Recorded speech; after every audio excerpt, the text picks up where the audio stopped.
what I really want to get your perspective on is China's domestic supply right now, and how much you've long been concerned about our exposure in the US to Taiwan and the like.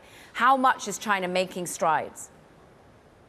Yeah, well, I think when we talk about China's ability to have an advanced semiconductor sector, the question isn't, can China make fabs? Can they make equipment? The question has always been, will they have access to EUV lithography tools or be able to make their own?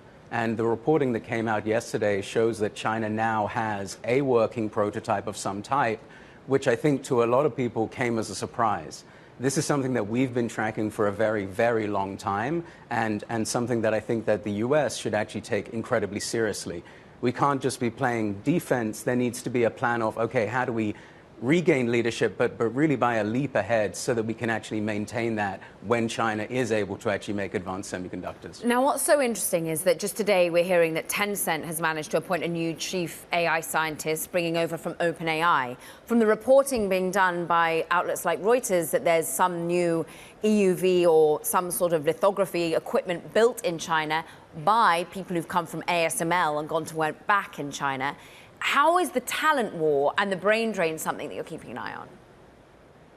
Yeah, well, I think that we underestimate China to our peril. Like, they are some of the smartest scientists and engineers in the world. And we shouldn't be surprised that they sometimes join Western companies and then often go back and are able to compete very effectively. And so I think that betting that China will do something is always the smart strategy versus betting that they can't do something. And so we should change our approach to account for that.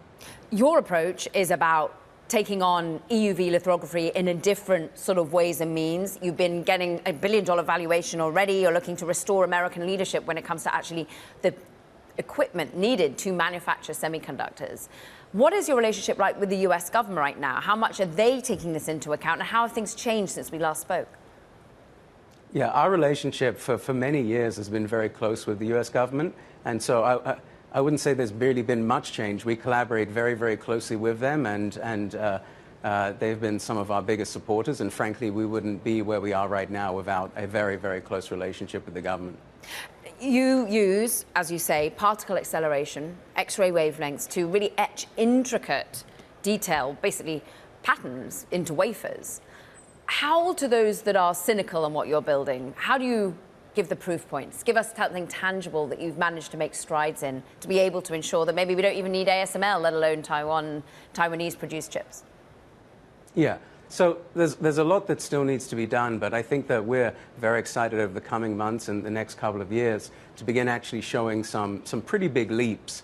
We've been able to go from sort of zero to having our own working prototype tool in 3 years, and that is sort of similar to what was just announced from China yesterday. Actually, on my X account this morning, we went and posted, like, one of the key things that was actually in that reporting yesterday is a doubt that China will be able to catch up on the advanced optics required for these systems. And we just went and publicly released some research that we did 2 years ago on how China is actually already achieving these optics domestically. And so the efforts that are going on here are far greater than is really sort of at the public level. And yesterday's news is really only the start of this. So what does that mean for maybe easing restrictions on H200s? I mean, all of this, we've seen a clampdown on EUV lithography from ASML going into China from the US pressure. Is it all too late, James? I don't think anything's too late, and I think that, like, when Jensen says China's only a nanosecond behind, like, he's correct. And so I think that our focus at the US needs to be focused on what we're very good at, which is sprinting. Like, we can play a defensive strategy, but we need to have an offensive, as I said, leap ahead strategy as well, and that's the role that we are trying to play.